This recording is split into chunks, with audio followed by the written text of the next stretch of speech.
इतनी देर आपका होगा घर पे आए, इतनी देर होगा आपका घर पे आए, कहा हम देखा नहीं एक तो नौकर माटी जोने देखा नहीं बाकी इनके माटी जोने के चर्बी चढ़ गया, खाए चर्बी चढ़ गया, खाली खाए और खाए सोए बस नहीं आवता।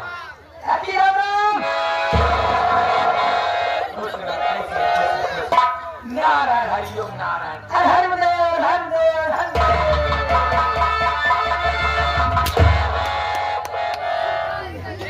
हर हर महादेव हर हर महादेव हर हर महादेव। सही बताओ काकी इतनी सदी में कहाँ से आया? अरे बेटवा तू नहीं जाता है? एक हफ्ता हो गया बेटवा, हम 4 धाम से दर्शन के गए। 4 धाम से? हाँ बेटवा। तब काकी कहाँ से होती है? केदारनाथ धाम हम गए। केदारनाथ काकी तू? बद्रीनाथ धाम हम गए। बद्रीनाथ काकी तू? हरिद्वार धाम हम गए। हरिद्वार तू?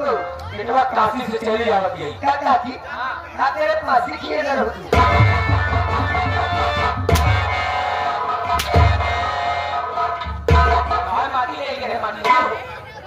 काशी है काका भाई, काशी से चली आवत गई। काशी से आवत गई। ये बताओ काकी बहुत थक गई, वो तो थक गई है, लेकिन सबसे पहले ही हमारे घर में बच्चे हम कौन है, आपका नाम हमारा है। हम तो जानते हैं काकी, लेकिन एक जो आया है भैया बाबू है ये सब नहीं जानता। हमारे काकी कहाँ से आए हैं, के नाम है, इनके परिवार में कितना सदस्य बेटा ने कहा सबसे पहले हमारा नाम हम कहाँ के रहने वाले हैं, हमारा क्या काम है सुना बेटा। हम जिला उज्जैन ग्राम बिंदापुर का रहने वाली है। हमारा नाम लगे पार्वती भक्ति, हमारा नाम लगे पार्वती भक्ति। हम कल लिए चले पार्वती भक्ति नाम लेने चले।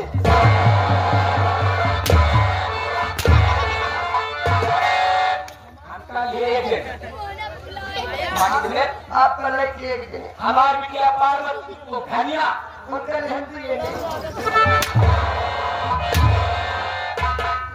हमार बिटिया धनिया ओकरा लेके दुई जने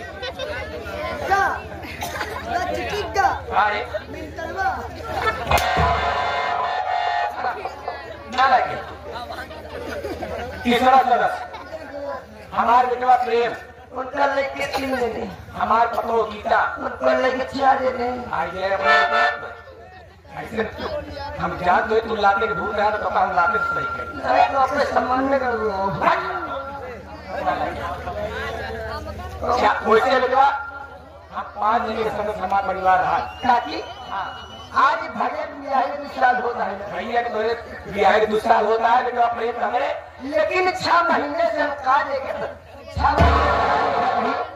6 महीने से का देखा गई वो आजकल दिखा नहीं है का बेटवा उमर राज के बाद यह बेटवा 2 साल पहले जब हमारे बेटवा का बियाह तय हुआ तो बेटवा ये जगह हमने बेटवा का बियाह तय कर दिया। अच्छा दहेज में खूब बेटवा 5 लाख रुपया टीवी पंखा अलमारी एक हुंडा गाड़ी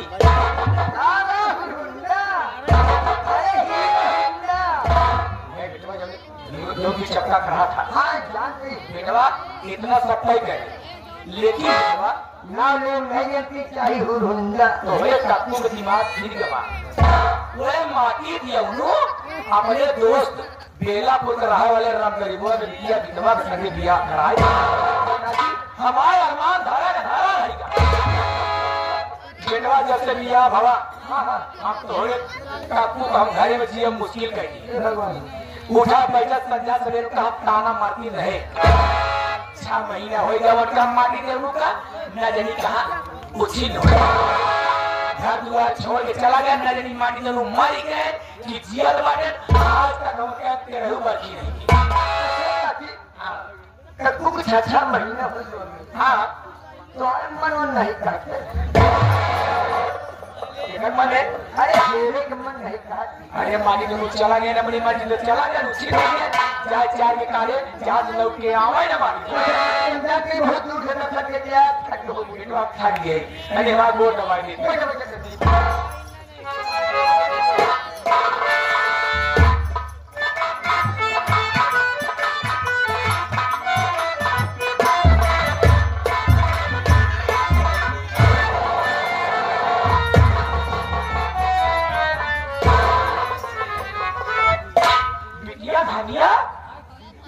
तेरा बहुलासी बोले यार मोर गुरुई कैसे होई गए यार मोर गुरुई कैसे होई गए बिट्टी तू धनिया तेरे चेहरा बुआसी कहा नहीं गुरुई ने कहा ना गुरुई नहीं कक्षा मारी दे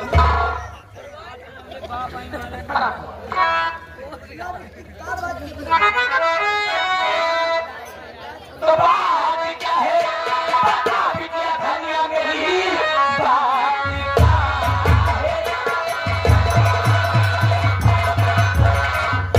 बता बिटिया धनिया मेरी कौन सी बात पर तू है खफा भी नहीं या किसी ने तुझे पूछे अरे कहाँ आ गई सब तुम्हें मुझको बता दे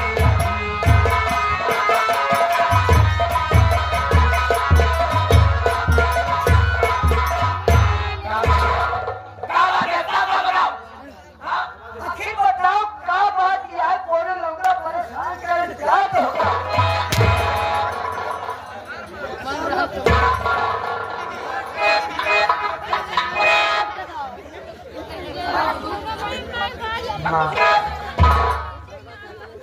मैं कहना क्या चाहती हूँ। आप ना बता क्या बात है।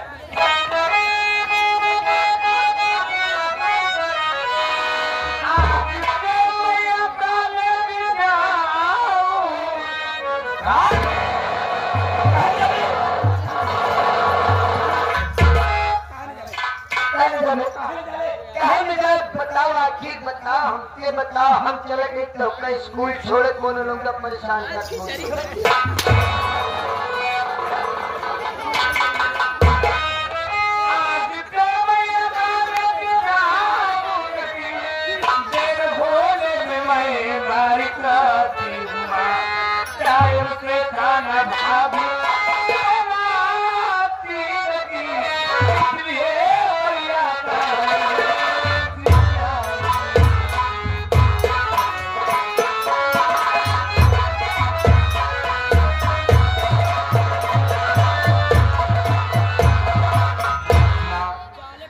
भाभी खाना नहीं बनाती, मैं लेट हो जाती हूँ।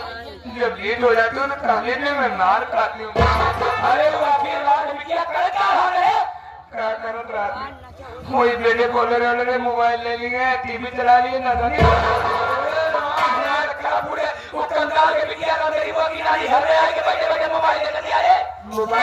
मोबाइल तोहरे में किया खाती मोबाइल चलाओ।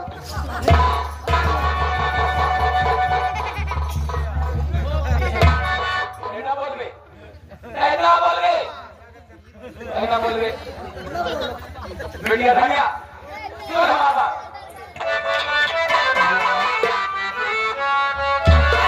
चल के खाने मैं हल चल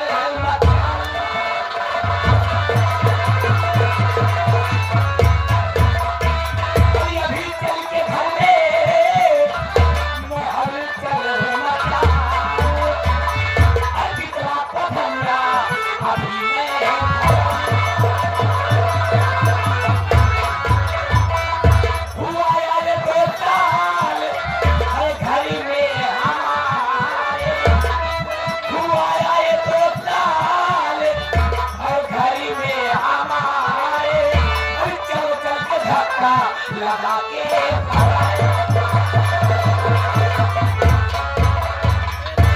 ठीक है क्यों माँ मुझे तो उसकी कमी का फल मिलना ही चाहिए। तेरे पलती है मैया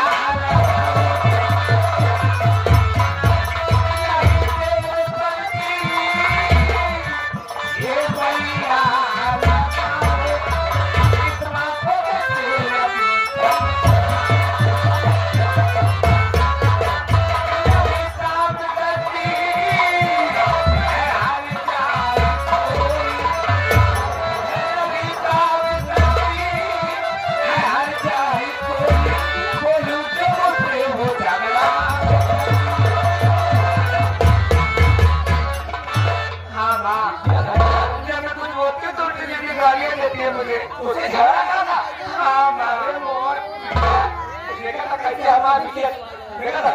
सोना बिटिया हमारे का कैसे हो जाए पहले बिट्टी हमारे कैसे नहीं जैसे उजर का रसगुल्ला अब हो गया जैसे इमरती।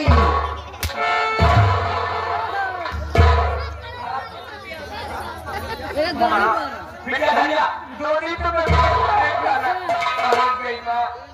चल के सारा हिसाब में चल मौका हरा दे पूछी ना कि काहे बरे में ये घर में नाटक बजाए हाथ हमारा बाहर के खा में बुला गया क्या कोनो कढ़ाई के अलावा कने छोड़ दे बताइए।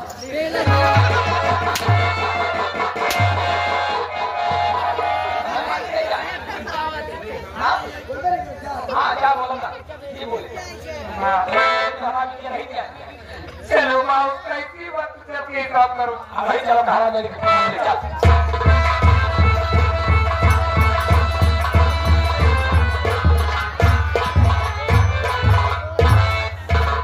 इनके मिट्टिया का है गुलरी के फूल के गुलरी के फूल देखे होंगे न इनके मिट्टी से मिट्टी देखे होंगे। मास्टर आओ चलो देखिए एक गाना बहुत फेमस आ रहा है। गाना कैसे आ रहा है ऐसा सुंदर सब से प्यारा हाय अपना घर द्वार हम पर रहे बरताई हुई सदा तुम्हारा प्यार नहीं थे किसी का ढूंढ दो। ये तो ओरिजिनल लाइन यार, हम अपने पार्वती काकी के लाइन बतावत है। जब उनके बियाह हो हमारे काकी के पार्वती काकी के धन्य का माई क्या जब बियाह हुआ कौन जाना 4 रोज नबी से पाए नजरन भागी यही तो हमारे मास्टर का कहा जब पार्वतिया झगड़ा करके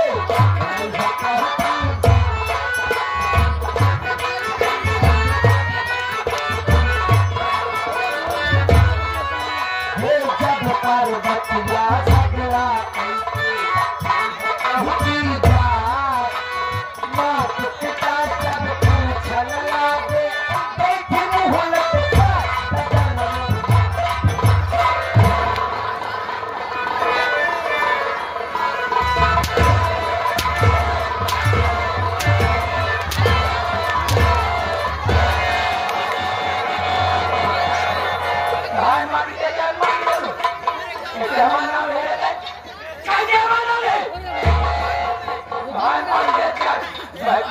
माटी जंगे नाम ले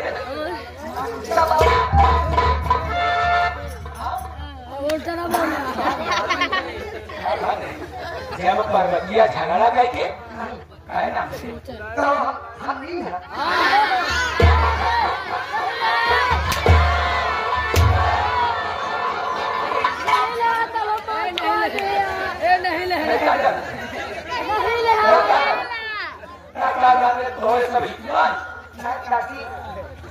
आपका जनान है लेकिन इनके धक्का नहीं देना नहीं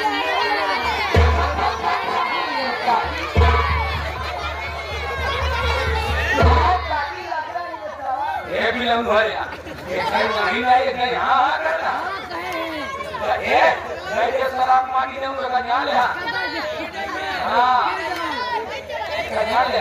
जब मेहरारू कहती है जान ले अपने मौसी अच्छा हमारी कहती है जान ले अपने